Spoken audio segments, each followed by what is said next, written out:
Welcome guys, आप सबका स्वागत है मेरे एक्सप्लेनेशन में। हमने हैरी पॉटर के एवरी पार्ट में देखा है कि हैरी हर साल किसी न किसी मुसीबत में फंस जाता है। इस साल क्या होने वाला है ये हम इस मूवी में देखेंगे। तो आज हम Harry Potter and the order of Phoenix movie को एक्सप्लेन करने वाले हैं। तो फिल्म की शुरुआत में हमें हैरी दिखाया जाता है। तभी वहाँ पे डडली आता है और वो हैरी को रात में आने वाले सपने के बारे में बुली करने लगता है और वो हैरी के मॉम डैड के बारे में भला बुरा कहता है। इस बात से हैरी को काफी गुस्सा आता है और हैरी अपनी छड़ी निकालता है और डडली को उसे डराने की कोशिश करता है। पर तभी वहाँ पे अचानक से मौसम में बदलाव होने लगता है और आसमान में काफी सारे काले बादल आ जाते हैं। डडली को लगता है कि ये सब हैरी ने किया है, लेकिन हैरी समझ जाता है कि यह सब तंपिशाची के कारण हो रहा है। हैरी और डडली दोनों वहाँ से भागने लगते हैं, पर तंपिशाची इन दोनों को सबवे में घेर लेते हैं। पर हैरी अपने जादू से तंपिशाच को भगा देता है। तभी वहाँ पर मिसेस फिग आ जाती है। दरअसल डंबलडोर ने ही मिसेस फिग को हैरी पर ध्यान रखने के लिए कहा था। फिर हैरी डडली को लेकर घर चला आता है। डडली की हालत काफी खराब होती है, वो काफी डरा हुआ था। तभी जादू मंत्रालय से एक चिट्ठी आती है। उसमें लिखा होता है कि एक मगलू के सामने जादू का प्रयोग करने की वजह से हैरी को स्कूल से निकाल दिया गया है। इस बात से हैरी को काफी गुस्सा आता है। हैरी के अंकल वर्नॉन डडली को लेकर हॉस्पिटल जा रहे होते हैं क्योंकि डडली की तबीयत काफी खराब हो चुकी थी। हैरी अपने कमरे में अकेला होता है। तभी वहाँ पे एलिस्टर मोदी और अन्य जादूगर हैरी को बचाने के लिए आ जाते हैं। वो जादुई झाड़ू से हैरी को लेकर चले जाते हैं और वो सब ग्रीमोट पैलेस पहुंच जाते हैं। यहाँ पे इनका हेडक्वार्टर था। ये दो बिल्डिंग के बीच में होता है। ये अंदर की ओर चले जाते हैं। तब वहाँ पे मिसेस वीजली, सीरियस और अन्य जादूगर होते हैं। तभी मिसेस वीजली हैरी को ऊपर के रूम में भेज देती है। वहाँ पे रॉन और हरमाइनी होती है। हरमाइनी बताती है कि ये सीरियस का घर है और ऑर्डर ऑफ फिनिक्स का हेडक्वार्टर। फिर हैरी हरमाइनी और रॉन पर नाराज होता है क्योंकि इन दोनों ने पूरी छुट्टियों में हैरी को एक भी चिट्ठी नहीं लिखी थी। तब हरमाइनी कहती है कि हम चिट्ठी लिखना चाहते थे, पर डंबलडोर ने हमें मना किया था। फिर हमें फ्रेड और जॉर्ज दिखाई जाते हैं। ये सब बड़े लोगों की बात सुनने के लिए जादुई कान का इस्तेमाल करते हैं, पर हरमाइनी की कैट जादुई कान को खा लेती है। आगे ये सारे खाना खा रहे होते हैं। तब सबका डिस्कशन चल रहा था कि स्पेशल विजार्डिंग कोर्ट में हैरी की पेशकश क्यों हो रही है। और न्यूज की माने तो फर्ज का ये मानना है कि हैरी और डंबलडोर झूठ बोल रहे हैं। वोल्डेमॉर्ट वापस आ गया है क्योंकि ये अपने जादू मंत्री की पोजीशन छोड़ना नहीं चाहते। अगले दिन मिस्टर वीजली हैरी को लेकर जादू मंत्रालय पहुंच जाते हैं। कोर्ट में हैरी को झूठा और गलत साबित कर दिया था। तभी डंबलडोर वहां आ जाते हैं। एक गवाह पेश करते हैं कि असलियत में हैरी पर तंपिशाच ने हमला किया था और अगर जान पर बने तो सुरक्षा मंत्र का प्रयोग जादूगर कर सकता है। डंबलडोर की वजह से हैरी बाइज्जत बरी हो जाता है। अब हैरी वापस हॉगवर्ट्स जा सकता है। आगे ये सारे स्टेशन पर होते हैं। तभी सीरियस और हैरी की बात हो रही होती है। सीरियस हैरी को ऑर्डर ऑफ फिनिक्स के मेंबर्स की तस्वीर दिखाता है और कहता है कि ये तस्वीर तुम अपने पास रखो। आगे ये हॉगवर्ड पहुंच जाते हैं। तब हैरी को बग्गी से अजीब से घोड़े दिखाई देते हैं, पर ये घोड़े रॉन और हरमाइनी को दिखाई नहीं देते। तभी बग्गी में हमें एक लड़की दिखाई देती है। इसका नाम लूना होता है। इसे भी बग्गी में घोड़े दिखाई दे रहे थे और ये अजीब सा बर्ताव कर रही थी। आगे ये स्कूल पहुंच जाते हैं। डंबलडोर सारे बच्चों का स्वागत करते हैं और नए प्रोफेसर से इंट्रोड्यूस करवाते हैं। नए प्रोफेसर का नाम एमरिज होता है और वो काफी लंबी स्पीच देती है और रूल्स और रेगुलेशन के बारे में बात करती है क्योंकि एमरिज जादू मंत्री फर्ज के साथ मिली हुई थी। हरमाइनी को यह बात तुरंत समझ आती है कि मंत्रालय स्कूल के कामों में दखलंदाजी कर रहा है। आगे हमें स्कीमेस दिखाई देते। वो हैरी पर शक कर रहा था और वो हैरी को गलत बोलता है, पर हैरी उस पर गुस्सा हो जाता है और उससे भला बुरा कहकर वहाँ से चला जाता है। रॉन इन सब चीजों को ऑब्जर्व करता है कि आजकल हैरी काफी गुस्सा करने लगा है। उसके पर्सनैलिटी में काफी बदलाव आ गए हैं। अगले दिन हमें गुप्त कला की क्लास दिखाई जाती है। ये क्लास एमरिज ले रही थी और वो बच्चों को बताती है कि अब से गुप्त कला की प्रैक्टिकल नहीं होगी क्योंकि अब हमें किसी से भी खतरा नहीं है और हमें प्रैक्टिकल की कोई जरूरत नहीं है। पर हैरी गुस्से से कहता है कि वोल्डेमॉर्ट वापस आ चुका है और हमें उससे लड़ने के लिए तैयार होना होगा। पर एमरिज हैरी को गुस्से से देखती है और हैरी को अपने चेम्बर में बुलाती है और हैरी को इंक वाला पेन देती है और उसे लिखने के लिए कहती है कि मुझे झूठ नहीं बोलना चाहिए। जैसे ही हैरी लिखता है वैसे ही ये शब्द हैरी के हाथ पे जख्म में दिखाई देते हैं। हैरी को इस बात से काफी तकलीफ होती है, पर हैरी अपनी पनिशमेंट पूरी कर लेता है। दूसरी तरफ फ्रेड और जॉर्ज स्कूल के बच्चों को जादुई मजेदार चीजें बेच रहे होते हैं। आगे हमें रॉन और हरमाइनी दिखाई देती है। हरमाइनी हैरी के हाथ के ऊपर के घाव देख लेती है। तब उसे फौरन पता चलता है कि एमरिज ने ये किया है और वो स्कूल के नियमों के खिलाफ जा रही है क्योंकि बच्चों को ऐसे सजा देना गैर कानूनी है। इसलिए हरमाइनी डंबलडोर से कंप्लीट करने के लिए कहती है, पर हैरी मना कर देता है क्योंकि मंत्रालय की दखल अंदाजी के कारण पहले से ही डम्बलडोर काफी परेशान है और डम्बलडोर एम्ब्रिज को इग्नोर कर रहे हैं। आगे हैरी जंगल की ओर चला जाता है, तब उसे लूना दिखाई देती है। वो अजीब से दिखने वाले घोड़े के साथ वक्त बिता रही थी। वो बताती है कि जिसने मौत को नजदीक से देखा है वो इन घोड़ों को देख सकता है। इन्हें नार्कल्स कहा जाता है और ये किसी को तकलीफ नहीं देते। आगे ये सारे ग्रेट हॉल में डिनर कर रहे होते हैं, तभी वहाँ पे प्रोफेसर मैकेनिकल और एम्ब्रिज दिखाई देती है। इन दोनों के बीच बहस हो रही थी। एम्ब्रिज मंत्रालय के हस्तक्षेप से स्कूल में कुछ नियम लाना चाहती थी, पर मैकेनिकल का कहना है कि बच्चों को उनके हिसाब से खुली आजादी में जीने का हक है। लेकिन एम्ब्रिज किसी भी बात को नहीं मानना चाहती और एक एक करके नियम की अमल बजावनी करने लगती है। वो स्कूल के प्रोफेसर की भी जांच करती है और उनका भी इंस्पेक्शन करवाती है और इसके आधार पर स्कूल के प्रोफेसर को वो जज करती है। एक दिन एम्ब्रिज प्रोफेसर ट्रिलॉनी की क्लास में चली जाती है और ट्रिलॉनी से कुछ सवाल पूछती है।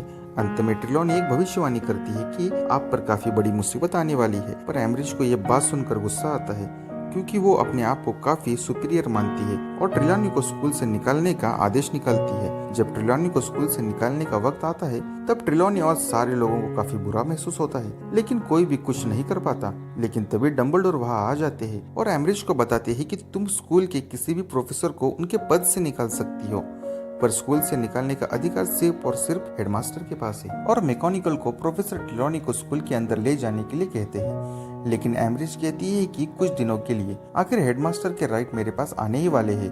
आगे ये तीनों अपने कमरे में होते हैं और ये सीरियस से बात कर रहे थे। सीरियस इन्हें बताता है कि वोल्डेमॉर्ट अब अपनी चाल चलेगा, वो अब अपनी आर्मी बना रहा होगा, तुम्हें सतर्क रहना होगा और इस काबिल होना होगा कि तुम वोल्डेमॉर्ट से लड़ सको। इन सब बातों पर हरमाइनी काफी सोचती है। अगले दिन हरमाइनी सारे बच्चों को लेकर ऑक्सफोर्ड विलेज में इकट्ठा करती है और उन्हें बताती है कि वोल्डेमॉर्ट वापस आ चुका है और एम्ब्रिज ने हमें जादू करने से मना किया है और वोल्डेमॉर्ट हम पे जरूर हमला करेगा, इसलिए हमें तैयार रहना होगा और हमें अपनी खुद की आर्मी बनानी होगी।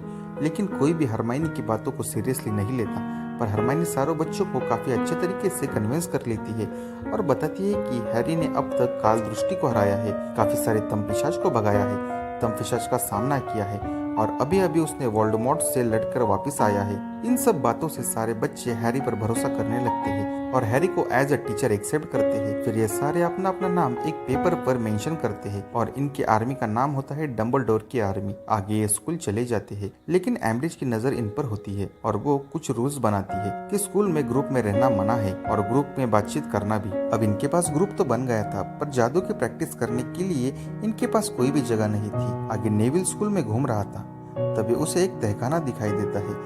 ये जरूरती तहखाना था, ये जरूरत में फंसे हुए जादूगरों के लिए होता है। ये बात वो सारे ग्रुप के मेंबर्स को बताता है। अब ये सारे जरूरती तहखाने में जादू की प्रैक्टिस करने के लिए चले जाते हैं, लेकिन फ्लिश को इनके ऊपर शक होने लगता है और वो इनका पीछा करता है, पर वो इन्हें पकड़ नहीं पाता। लेकिन एम्ब्रिज को जिस पर शक होता है वो उन्हें अपने चेम्बर में बुलाकर उनसे पूछताछ करने लगती है। इधर सारे बच्चे काफी अच्छे तरीके से जादू की प्रैक्टिस कर रहे थे। इसी दौरान जो और हैरी की नजदीकियां बढ़ जाती है। अब क्रिसमस की छुट्टियां आई होती है। स्कूल के आखिरी दिन हैरी और जो तहखाने में होते हैं और ये दोनों एक दूसरे को किस करते हैं। फिर ये तीनों एक जगह पर बैठे होते हैं। तब हैरी उसके और जो के बारे में रॉन और हरमाइनी को बताता। तब हरमाइनी कहती है कि सेड्रिक के जाने की वजह से जो काफी कंफ्यूज है और उसे क्या करना है कुछ समझ नहीं आ रहा और ये तीनों एक दूसरे को देखकर हंसने लगते हैं। रात के वक्त हैरी को सपना आता है और सपने में नगिनी मिस्टर वीजली पर हमला करती है। ये देखकर हैरी काफी घबरा जाता है, इसलिए हैरी को डम्बलडोर के पास लेके चले जाते हैं। तब हमें पता चलता है कि मिस्टर वीजली पर सच में हमला हुआ है और वो जख्मी है, इसलिए डम्बलडोर वीजली फैमिली को पोर्ट की के जरिए सुरक्षित जगह पर पहुंचा देते हैं और स्नेप हैरी को लेके उसके चेम्बर में चला जाता है और हैरी को बताता है कि उसके और वोल्डेमॉर्ट के दिमाग में कोई तो कनेक्शन है और वो तुम्हें कंट्रोल कर रहा है और इससे तुम पागल भी हो सकते हो।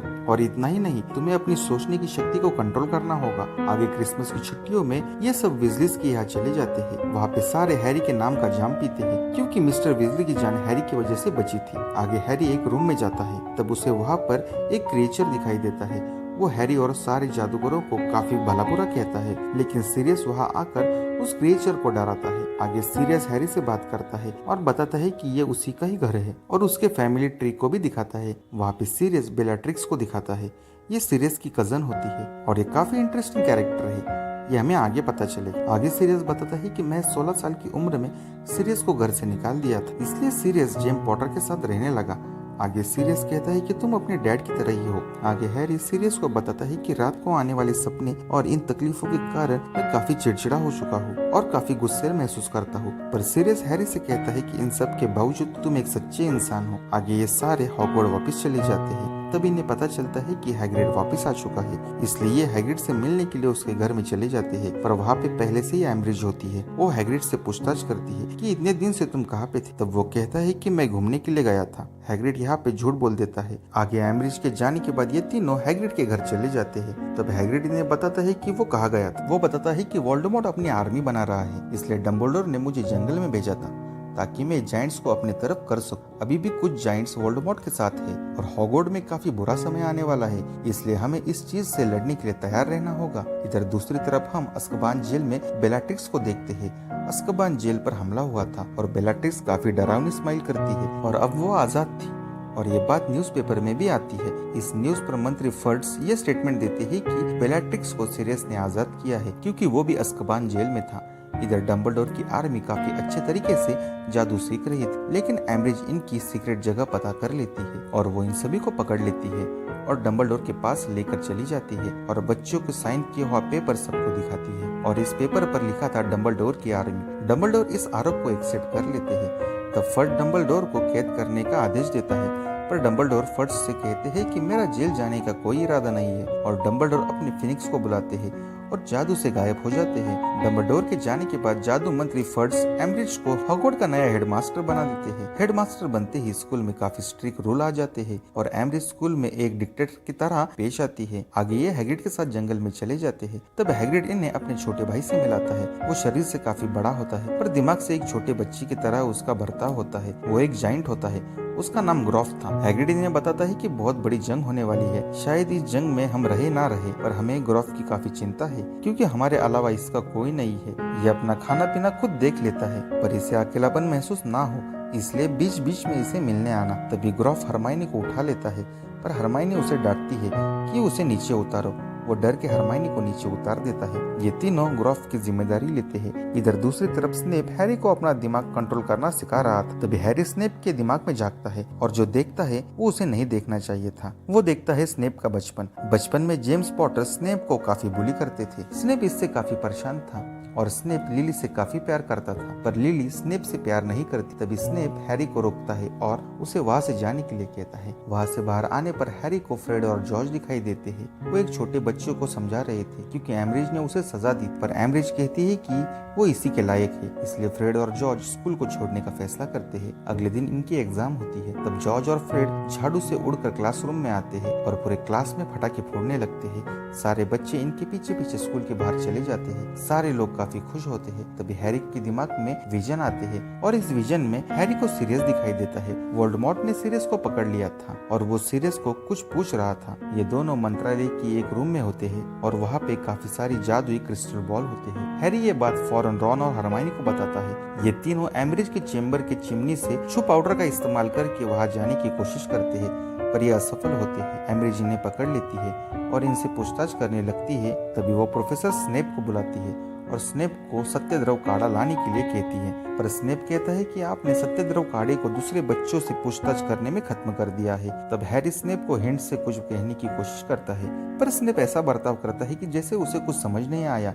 इन सब चीजों से एम्ब्रिज को काफी गुस्सा आता है और वो सत्य बोल मंत्र का प्रयोग करने की कोशिश करती है, पर हरमाइनी एम्ब्रिज को रोकती है और सब कुछ बताने के लिए तैयार हो जाती है और कहती है कि हम डम्बलडोर की खुफिया हथियार को लेने जा रहे थे और मैं अब आपको वहाँ पे लेके जा सकती हूँ। एम्ब्रिज फौरन मान जाती है क्योंकि उसे डम्बलडोर के खिलाफ कुछ सबूत चाहिए थे। ये तीनों एम्ब्रिज को लेकर ग्रॉफ के पास चले जाते हैं, पर ग्रॉफ वहाँ पे नहीं होता। एम्ब्रिज को इनकी चाल समझ आती है। एम्ब्रिज इन तीनों को निरस्त करने ही वाली होती है। तभी वहाँ पे अश्वनर आ जाते हैं, पर एम्ब्रिज उन्हें गंदे खून वाले तुच्छ प्राणी और कुछ कहने लगती है और एक अश्वनर को रस्सी से जकड़ लेती है। तभी ग्रॉफ पीछे से एम्ब्रिज को हवा में उठा लेता है और अश्वनर एम्ब्रिज को पकड़ लेते हैं और अपने साथ लेकर चले जाते हैं। फिर ये तीनों स्कूल वापस आ जाते हैं। तभी इन्हें नेवल, लूना, जीनी मिलते हैं। ये भी हैरी के साथ मंत्रालय की क्रिस्टल रूम में जाने के लिए निकल पड़ते हैं। तब ये नार्कल्स की मदद लेते हैं, पर ये नार्कल्स सिर्फ हैरी और लूना को दिखाई देते हैं। ये सारे मंत्रालय में क्रिस्टल वाले रूम में पहुंच जाते हैं और वहाँ पे हैरी को एक क्रिस्टल बॉल दिखाई देता है जिस पर हैरी का नाम होता है और जैसे ही हैरी उस बॉल को उठाता है तुरंत वहाँ पे डेथ हिटर्स आ जाते हैं। ये डेथ हिटर्स लूसियस मैल्फॉय और बेलेट्रिक्स होते हैं और ये दोनों हैरी से क्रिस्टल बॉल मांगते हैं, पर हैरी नहीं देता क्योंकि इस क्रिस्टल बॉल में वोल्डेमॉर्ट को मारने की भविष्यवाणी थी। इनके बीच लड़ाई हो जाती है और ये काफी बहादुरी से इनका सामना करते हैं और वहाँ से भागकर एक दूसरे रूम में आ जाते हैं। यहाँ पर कोई नहीं होता सिवाय वेल के। ये एक दैत्य वाली जगह है, मानो ब्लैक होल। तभी वहाँ पे काफी सारे डेथ हिटर्स आ जाते हैं और ये हैरी के सारे दोस्तों को पकड़ लेते हैं। हैरी मजबूरी में क्रिस्टल बॉल लूसियस मैल्फॉय को दे देता है। लूसियस कहता है कि लास्ट टाइम वोल्डेमॉर्ट के पास ये क्रिस्टल बॉल नहीं था, इस वजह से वो मारा गया था। इस बार ऐसा नहीं होगा। तभी वहाँ पे सीरियस आ जाता है और गड़बड़ी में लूसियस से क्रिस्टल बॉल टूट जाती है। सीरियस के साथ जादू मंत्रालय के काफी सारे दोस्त आए होते हैं। यहाँ पे ये काफी सारी लड़ाई होती है और आखिर में बेलाट्रिक्स सीरियस को मार देती है और उसे वेल में डाल देती है। सीरियस की मौत की वजह से हैरी को काफी गुस्सा आता है और वो बेलाट्रिक्स को मारने के लिए उसके पीछे चला जाता है, पर बेलाट्रिक्स की ये चाल होती है कि वोल्डेमॉर्ट भी अब वहीं पर था और वोल्डेमॉर्ट और हैरी के बीच बातचीत होती है और ये एक दूसरे पर हमला करते हैं, पर हैरी कमजोर पड़ता है। तभी उसकी मदद के लिए हेडमास्टर डंबलडोर वहां आ जाते हैं और अब वोल्डेमॉर्ट और डंबलडोर के बीच काफी घमासान लड़ाई होती है। डंबलडोर वोल्डेमॉर्ट पर हावी हो रहे थे। तभी वोल्डेमॉर्ट हैरी को पजेस कर लेता है, पर हैरी अच्छाई और प्यार से वोल्डेमॉर्ट को अपने शरीर से बाहर निकाल देता है। पर तभी मंत्रालय के काफी सारे लोग वहां पहुंच जाते हैं। ये सब वोल्डेमॉर्ट को देख लेते हैं। उनमें फर्ज भी होता है।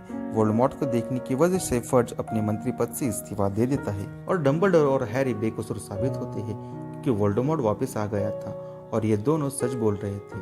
अगले दिन ये सारे स्कूल में होते हैं और ये सारे स्कूल खत्म होने के साथ अपने अपने घर चले जाते हैं और इसी के साथ ये मूवी यहाँ पे खत्म होती है। फ्रेंड्स, आपको ये मूवी कैसी लगी कमेंट में जरूर बताइए और सब्सक्राइब करना ना भूलिए। हम मिलते हैं आगे नए वीडियो में। Thank you.